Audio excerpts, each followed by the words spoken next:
Kita lanjutkan dialog kita, pemirsa. Tadi kita sempat membahas bahwa ternyata konflik internal Golkar ini juga berpengaruh terhadap pendapatan suara Golkar dalam Pilkada 2015. Dan ini juga diamini oleh salah satu fungsionaris Golkar, yaitu Aceh Hasan Sadzili, yang disampaikan kepada media bahwa konflik internal ini membuat citra partai menjadi negatif, dan akhirnya orang kemudian memandang bahwa kemudian Pilkada ini juga membuat suara Golkar menjadi turun. Nah, Anda tadi mengatakan salah persepsi, seperti apa maksudnya? Begini, saya pikir Pak Hanta Yuda dia ikut proses dari awal. Kami menetapkan Golkar harus ikut di dalam proses pilkada itu pada 11 Juni. Itu komitmen bersama.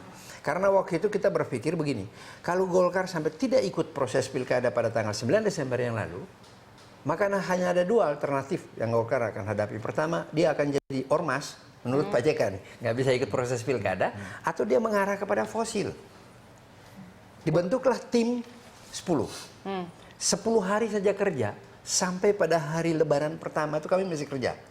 10 hari itu sudah menghasilkan hasil yang maksimal. Pada saat itu kami hanya berpikir begini, yang penting ada aset politik baru bagi Golkar melalui proses pilkada. Nah, kita waktu itu dari 266, kemudian ada 130 yang sudah menjadi kesepakatan kedua pihak mendaftarkan. Kemudian ada sisa 67 yang kami waktu itu belum sepakat tentang calonnya, sementara harus menetapkan satu, sehingga mengundanglah 8 lembaga survei termasuk Poltreking melakukan proses survei. Survei itu kembali, nah pada saat kita dua hari sebelum penetapan kan, kemudian pihak agung ini menarik orang-orang ke sana mundur pada proses itu, dan itulah menjadi kekisruhan.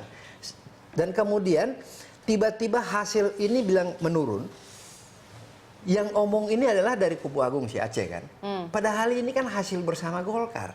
Kenapa masalah rumah tangga sendiri kok diekspos yang tidak-tidak? Saya hanya mau katakan, kalau Anda lihat dari semua komposisi, kami sudah punya data rekap terakhir tadi kami rapat. Dari 266 itu Golkar berpartisipasi baik mendukung dan mengusung dan menang di 151.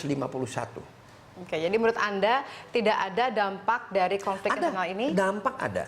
Dampak ada, tetapi kita mampu mengkanalisasi dan mengefektifkan mesin Golkar ini dalam waktu 10 hari dan bisa menghasilkan aset-aset politik baru bagi Golkar. Nah, sekarang kita ada 2 tahapan lagi. 2017 bulan Februari ada pilkada, kemudian 2018. Nah, jadi kenapa kita mesti ribut sekarang tentang transisi, kemudian tentang Munas dan lain sebagainya, sementara kita lupa bahwa tugas utama daripada partai bagaimana melakukan konsolidasi menuju kepada pesta demokrasi 2017, 2018, kemudian kita masuk kepada pileg dan pilpres yang secara serentak dalam proses politik Indonesia. Itu dulu yang paling penting bagi kami, dan itulah yang sekarang sedang terbahas, yang akan dilakukan secara formal, yaitu Rapimnas pada tanggal 23. Dan dasar rujukannya itu bukan oleh tim transisi, tetapi oleh kesepakatan yang dibangun pada tanggal 18 Desember yang lalu antara Abu Rizal Bakri, Agung Laksono, dan Pak Yusuf Kalla. Itu yang diimplementasi. Ini Rapimnas yang Anda sampaikan ini akan melibatkan semua pihak? Pasti. Atau hanya dari kubu Abu Rizal Bakri? Di situ sudah disepakati. Kesepakatan itu pada tanggal 14 Desember 1 tahun yang lalu. Kesepakatan awal bahwa pertama, karena kedua belah pihak sepakat untuk menempuh jalur hukum, maka ada 3 kesepakatan yang lahir secara politik. Pertama, tidak boleh membentuk partai baru dulu. Kedua, apabila ada proses hukum sampai pada finalisasi, maka pertama, yang menang harus mampu mengakomodir secara selektif. Yang kalah, karena semua adalah keluarga besar Golkar, yang kalah harus legowo dan memberikan dukungan. Itu komitmen, dan itu yang kita pertahankan sampai dengan ini hari. Nah, keputusan hukum, kalau kita melihat 30 Desember yang lalu, memerintahkan kepada Menkumham untuk mencabut.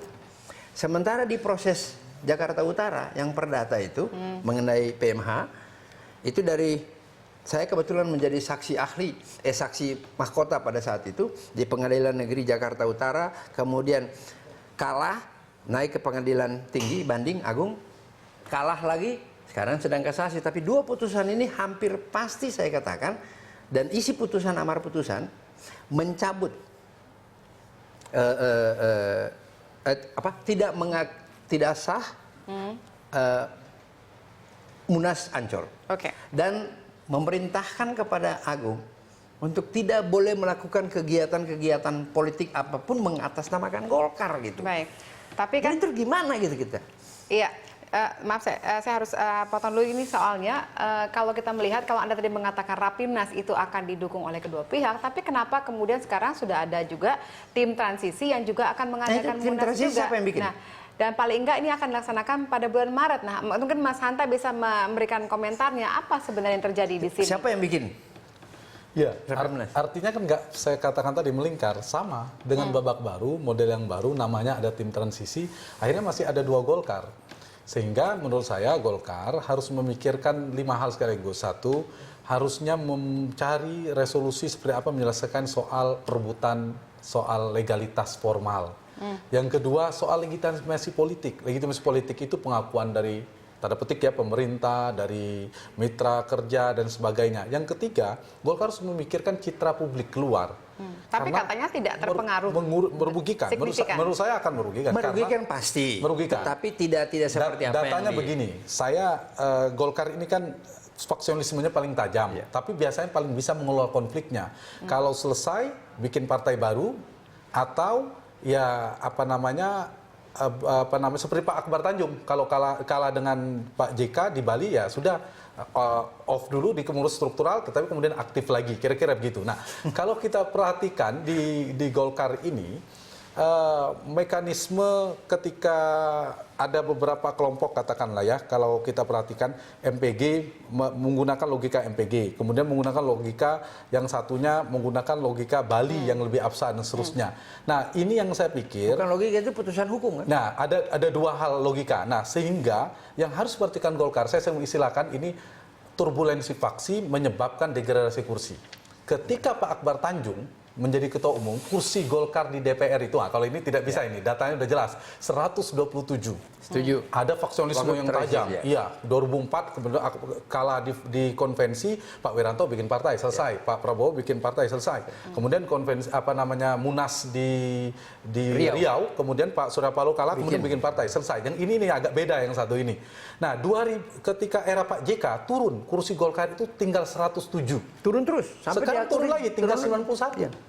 Kalau begini lagi, kita bisa prediksi akan turun lagi. Pasti. Akan terus pasti, apalagi Maruf sudah bilang pasti. Nah, karena itu pilihan bagi Golkar dengan situasi seperti rekonsiliasi. Rekonsiliasi, pilihan rekonsiliasinya jangan melalui degeneratif istilah secara teoritis tadi ke hukum, karena nggak menyelesaikan bagi Golkar. Pasti. Pilihannya 2, kooperatif atau kompetitif. Buka arena kompetisi baru. Apapun namanya, entah Munas atau Munaslup disepakati bersama, atau pilihan kooperatif negosiasi. Tapi yang model negosiasi ini udah sering sekali ya, Bang Yoris dilakukan, ada Silatnas, gagal lagi.